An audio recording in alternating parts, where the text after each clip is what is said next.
Sa videong ito, aalamin natin kung para saan nga ba itong Calmoseptin ointment.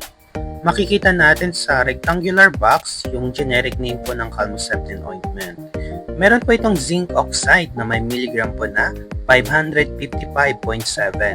Habang yung calamine po, meron po itong 164.5 mg. Bali sa isang sachet po, meron po itong 3.5 mg. Ano nga ba itong anti-inflammatory and anti-pruritic? Pag sinabi kasi nating anti-inflammatory, ito po yung pampabawas ng pamamaga, pamumula at pananakit.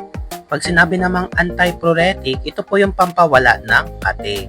Bali ito po ay manufactured by Calmo Manufacturing Incorporated. Ito po ay imported and distributed by Metro Drug Incorporated. Location po ay Santa Rosa, Laguna, Philippines, sa ating bansa. And syempre dahil imported ito, gawa rin po ito sa USA, Calmoseptin Incorporated USA, sa labas ng ating bansa. Check naman natin itong red na nakasulat, for external use only. Ibig sabihin, pinapahid lamang po ito sa labas. Pag sinabi kasing internal, sa loob. So, hindi pwede itong kainin or tunukin dahil for external use only lamang. Pwede po ito sa diaper rash, sa mga babies and adults natin na bedridden or mga senior na hindi na kayang bumangon na naka-diaper na lang. Minor burns, pag nahawakan mo yung kumukulong tubig o hindi mo rin sinasadya na mapasok ka habang nagluluto. O kaya naman habang nagsusunog ka ng basura at bigla mong nahawakan yung apoy, pwede po yun, basta't minor burns lamang. Habang naghihiwa ka ng meat and accidentally na-cut mo yung finger mo, pwede rin po dito yan, sa cuts.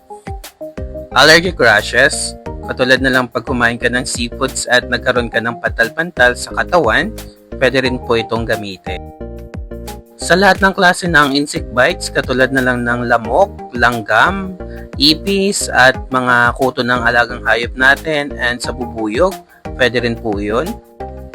Perspiration, sa madalas magpawis, katulad na lang sa ating kamay o kaya naman sa ating dibdib or sa ating armpit, pwede rin po itong ilagay itong Calmoseptin ointment.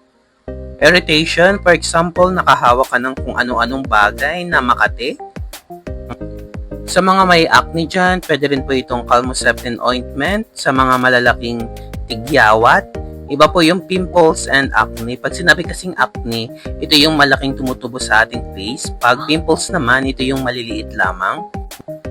Sa wounds or fistula drainage, pwede rin po ito gamitin sa mga bagong opera. Tinanggal yung fistula nila. Prickly heat o kaya naman bungang araw na matatagpuan sa ating likuran o kaya naman sa harap, sa ating chest o kaya naman sa leeg natin. Hemorrhoid o kaya naman almoranas. Meron kasing dalawang klase ng hemorrhoid. Ito po yung internal and external. Bali, ipapahid natin ito sa external, sa labas lamang.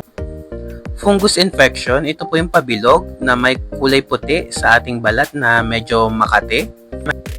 Eczema, ito yung matinding pangangati at pamumulan ng balat na may butil-butil na magaspang.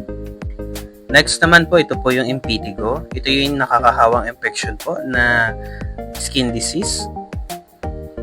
Sa pagpahid po ng Calmoseptin ointment, manipis lamang po ang pagpahid sa affected area ng ating skin. Upang maiwasan natin yung mga ganitong skin diseases, ugaliin nating maligo araw-araw at maghugas ng kamay. Kahit sa ganitong paraan lamang makakaiwas tayo